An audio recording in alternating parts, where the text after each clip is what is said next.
What is up, everybody? This is Stephen Breach coming to you here today. I'm driving home on my way home from work. I believe it is going to be this Saturday. This Saturday, wrestling fans, is a really, really big show for AEW. And just in case I'm hyping it up as the wrong date and it's going to be on Sunday, make sure this weekend that you order WrestleDream. I don't really know a lot about AEW. I haven't been following as much. I'll just tell you the flat out truth. You can believe it, you can not believe it. I'll tell you that honestly, when they stopped doing the Being the Elite videos, I know that like at the end, before they turned it over to the Dark Order, it really wasn't what it once was. But you know, when they stopped doing those, it seemed like I stopped knowing what was going on in AEW as much. I didn't really know the mid-card. I didn't really even know the new guys coming into the company. It seemed like that was one of the ways that they were able to expose people to the point where like you sort of got used to them. On a side note, because I don't know any other time that I'll ever get to talk about it, the Dark Order, I've always loved the Dark Order because of Being the Elite. When they came out a few weeks ago and said that they were not going to do Being the Elite as often, I thought that was a horrible decision. I can't tell you how many matches I have seen from the Dark Order guys that were not featured on the Being the Elite show themselves. It seemed like every Monday I was able to come home from work, fire up that video, and either at the beginning, the middle, or the end, be able to watch an entire Dark Order match. Followed them and felt like I was a fan, that I knew, you know, where they were going. Now, I don't think they've made a video in well over a month, and my fandom for them is kind of like up in the air, and I don't even really know if they're a team as of right now. But as stupid as it sounds, AEW, when Being the Elite was going on, I really felt like I was a fan, and I really felt like I knew what was going on. Now I got no clue.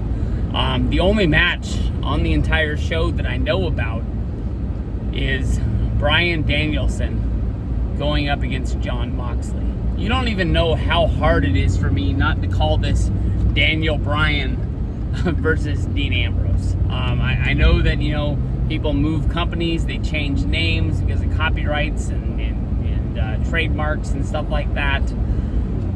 Once I learn your name, that's pretty much what your name's going to be. Even in real life, if I learn your name wrong, I'm going to call you that name for the rest of your life, no matter how much it hurts my feelings that I'm calling you the wrong name. It's just, for some reason, it just gets stuck in there. But we've all watched Bryan Danielson. Honestly, he first came on my radar when he was on NXT, when it was a game show on Sci-Fi, and they had, you know, the 7 rookies trying to find their way to the top. I'll never forget when he was on there on the first show against Chris Jericho. Everybody was making it seem like that was a dream matchup, that it was like some sort of we were so lucky to see this match, and I was kind of like, who is this guy? Why is he so special? I ended up going to a tape trading website that I used to go to, Crazy Max, and a guy traded me, or I think I just flat out bought it on, I can't remember, this like 12-disc best of Bryan Danielson. It was like a mashup of like ROH matches, Japan matches, just stuff that I'd never seen before, and I was able to kind of get it. But the WWE version of Daniel Bryan is kind of what I really, you know, fell in love with, seeing him on there and that character. Him, you know, being able to be at WrestleMania 30 when he, you know, defeated Triple H, as well as beat Randy Orton and Batista to become the World Heavyweight Champion, and then having that like immediately grabbed away from you after he only really had one title defense on pay-per-view with his injury, and then him coming back from that injury only to get injured yet again after he'd won the Intercontinental Championship at WrestleMania 31, and then, you know, telling us that he's never going to be able to wrestle again. But personally himself, every chance that he got the opportunity anywhere other than on WWE television. He was telling us he wants to wrestle. He wants to wrestle. So, like, you know, this guy that you're a fan of, he wants to do something. You get behind him to the point where he finally is able to come back. I believe it was at WrestleMania 34 when he came back in that tag match with we teamed with Shane against Kevin Owens and Sami Zayn. I'll tell you the truth, his last few years in WWE, it was almost like they really told him like to like really take it easy. I still was a fan of his, even though it really felt like he just wasn't giving us everything. When he was able to leave after main eventing WrestleMania with Edge and Roman, and then debut for AEW, it was almost like a fresh coat of paint for the guy. He really wanted to give us, you know, everything in the world. He was able to win the championship over in London. That feels like yesterday. It was probably 2 months ago, I guess.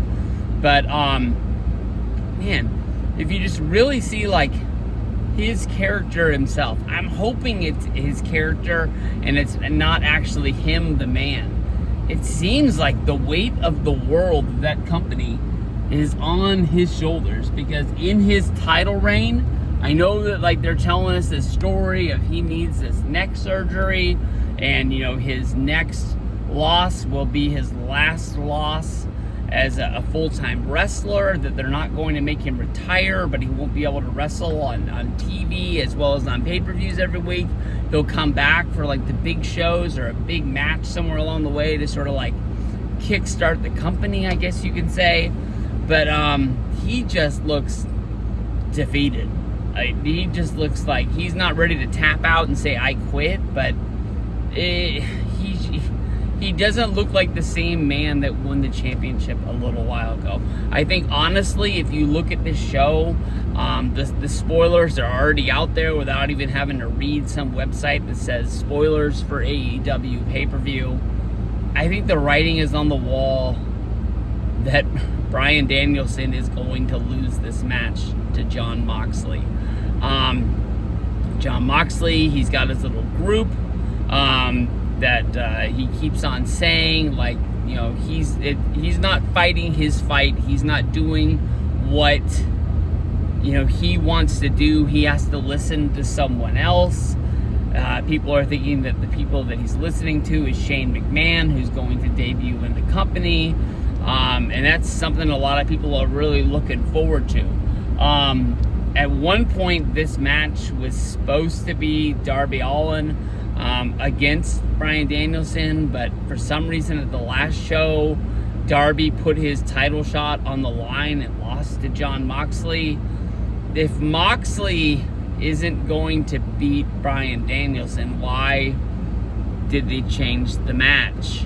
I just think that honestly they've already put all the indicators out there that this is going down. So for everybody that went out of their way to buy All Out in London to see what could have been Bryan Danielson's last match, make sure you get this pay-per-view. I don't think they're going to string us along of keep on like, you know, this could be it, this could be it. I really think that with the mix of, you know, Moxley having this higher power telling him what to do, I think that they want to have him win and sort of like debut this higher power, show us who this is. And that storyline doesn't seem like it needs to be just strung along with the place being, you know, Spokane, Washington, you know, Bryan Danielson's like backyard. You know, where I don't know if that's where he lives, but I know it is where he, you know, grew up, was up in Washington. It's considered to be like his hometown.